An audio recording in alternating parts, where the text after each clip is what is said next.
এইটো চাক শিৱসাগৰ শিমলগুৰি ইয়াত কাম চলি আছে। আজি যাত্ৰা কৰিলোঁ, খুঁটা এফালে বহালোঁ, 5টা হ'ল এইফালে খুঁটা বহোৱা। জালিটো আমি এইটো চাক কিবা ভুল আছে যদি আপোনালোকে ক'ব, জনাব, আমিও শিকিম। আমিও যিমানখিনি জানো সেইখিনিও জনাবলৈ চেষ্টা কৰিম। ইয়াত তলত ইটা দিয়া আছে, তাৰপিছত 2 ইঞ্চি PPC দিয়া আছে, তাৰপিছত এতিয়া ডালাইটো 8 ইঞ্চি দিয়া আছে।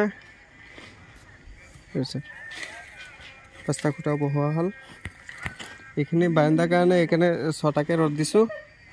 এইটো মানে RCC টাইপ দেখা যাব, আসাম টাইপ গড় হয়।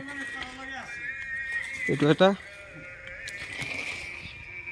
গাঁতটো আমি 5 ফুট দ দিছোঁ। এইটো আসাম টাইপৰে হয়, অকণমান হেভিকৈ কৰা হ'ল।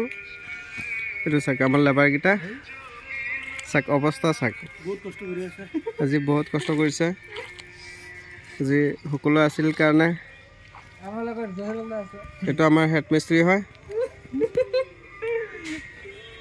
সেইটো চাগে আৰু এজনৰ চেহেৰা চিনি নাপাব চাগে। গোটেই গাঁতকেইটা, এই 2টা গাঁতত মানে পানী উঠি গ'ল। এইটো সিঁচি পিনে তাৰপিছত কৰিবলগীয়া হ'ব। কামটো হোৱালৈকে মই ভিডিঅ' দিয়ে থাকিম। আপোনালোকে কমেণ্ট কৰিব, শ্বেয়াৰ কৰিব। ভিডিঅ'টো চাওক। এই যোগালকেইটা 75 পইণ্ট দিয়া আছে। এলটো ঠিকে আছে, এনেকৈ এল কৰিব লাগে, তেনেহ'লে মজবুত হয়। 5 ইঞ্চিকৈ আমি ৰিংকেইটা বান্ধিছোঁ।